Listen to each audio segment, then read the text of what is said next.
fazer algum tipo de julgamento, ele tem que trazer algum juízo para parar você.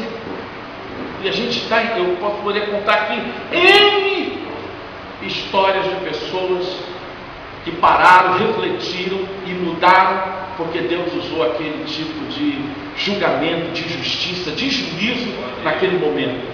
Se eu quero entender aquilo lá, dor, sofrimento, etc., eu preciso conhecer o caminho de Deus. E o caminho de Deus, ele é perfeito, ele traz ensino, ele é de santidade, ele é de fortaleza. Deus tem caminho na tormenta, Deus tem caminho na justiça.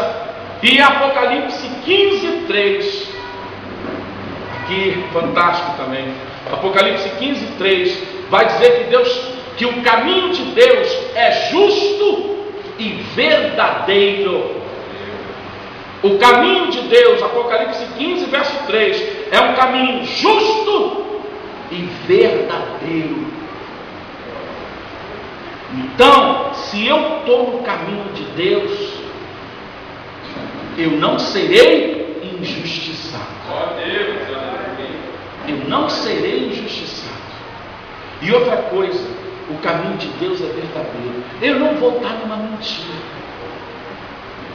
A minha vida, quem conhece um pouco dela, sabe daquilo que eu abri mão, sabe daquilo que eu deixei.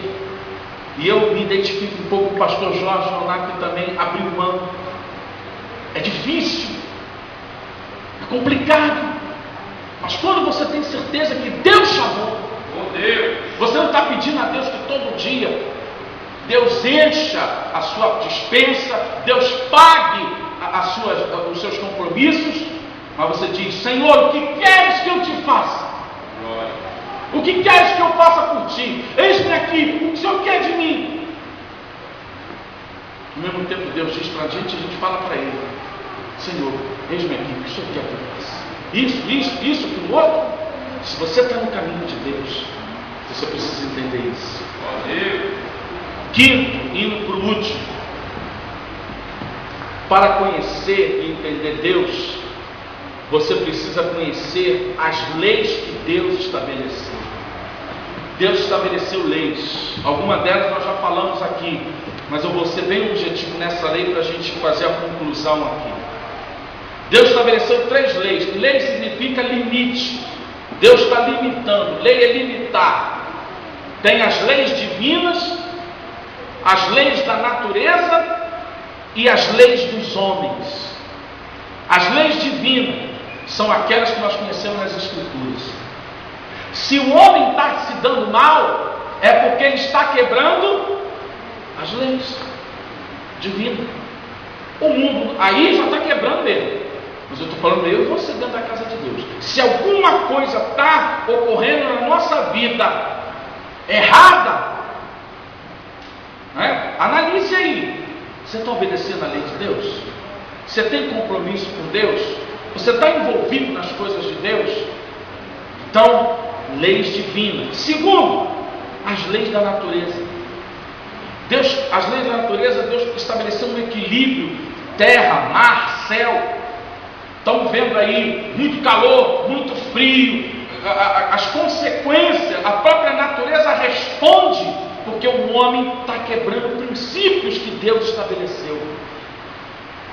Por que tanta doença? Por que tanta doença envolvendo a área da sexualidade?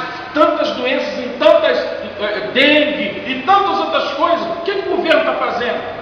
O que os homens estão fazendo? Eles estão desrespeitando a natureza, acabando com a natureza. Está vindo muito inseto para cá, não tem animais para poder ter um equilíbrio. Aí tem os animais selvagens que saem do lugar e vai para a cidade, e aquela coisa, um desequilíbrio total, porque há uma quebra da lei. Mas isso, a Bíblia já fala em Romanos, isso, a terra geme por justiça, e Deus vai trazer justiça. Está lá em Apocalipse quando acontecer. Então a gente precisa entender que leis estão sendo quebradas, e por essas leis serem quebradas, a gente sofre. Eu não tenho nada a ver com a bolsa de Tóquio, eu não tenho nada a ver com a bolsa não sei da onde, a bolsa quebra, aí eu vou pagar uma batata aqui, R$4 o quilo. A globalização tudo envolvido. Houve esse furacão que aconteceu lá nos Estados Unidos, já está tendo resultados para cá. A globalização. E a última lei, a lei dos homens. Jesus disse: dá a César e a Deus o que é de Deus. A gente vê aí o desrespeito que os homens estabeleceram leis baseadas no que a palavra de Deus diz. Mas veja quanta corrupção, quanto roubo, toda hora, irmãos. Quando a gente fica escutando, não sei quantos homens da polícia militar foi expulso por indisciplina, por roubo, isso não é para a gente dizer, puxa, isso é para nos preocupar. Quando a gente fica vendo essa questão de mensalão, que os políticos estão envolvidos com isso, não é, eu fui corrupto. Não, onde está a ética? Cadê o caráter?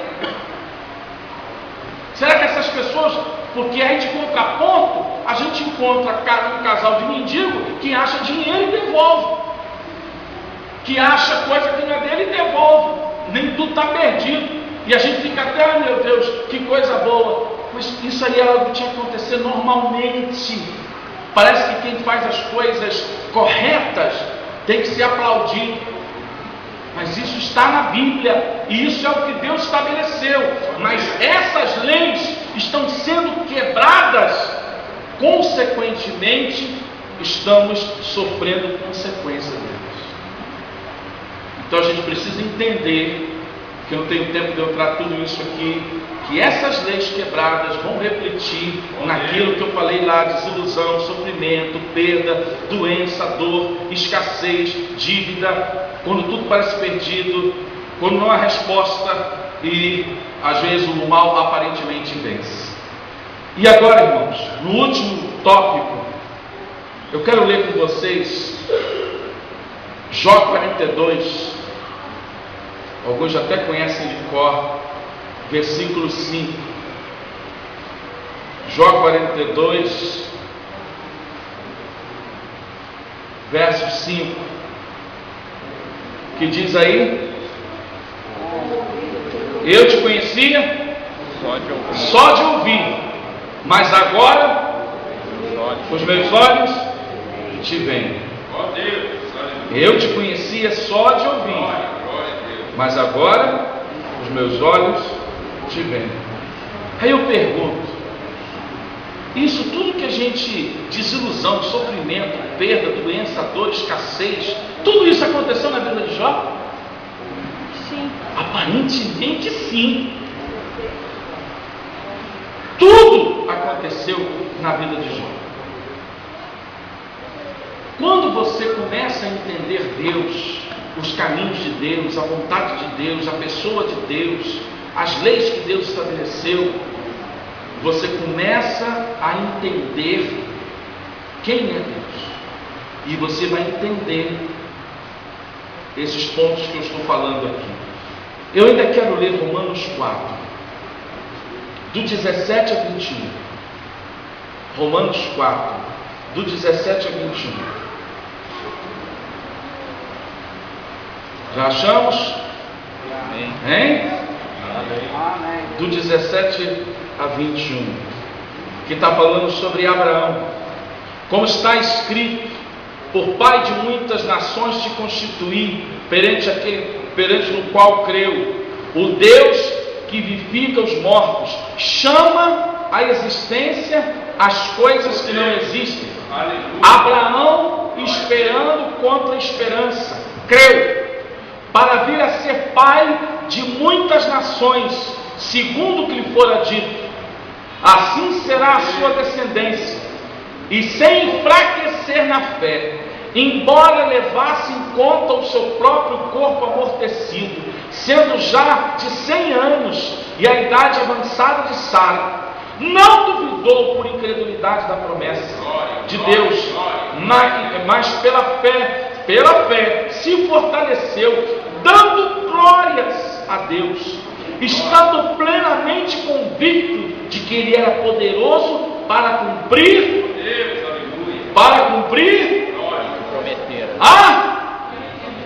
a promessa. Repete aí: para cumprir. A promessa, fala alto aí, irmãos, para cumprir a promessa. Eu quero pegar uma expressão dita pelo pastor indiano, mas eu vou mudar ela. A promessa de Deus na minha vida, ela é maior que a desilusão. Ela é maior do que o sofrimento. Ela é maior do que a perda. Ela é maior do que a doença. Ela é maior do que a dor. Ela é maior do que a escassez. Ela é maior do que a dívida.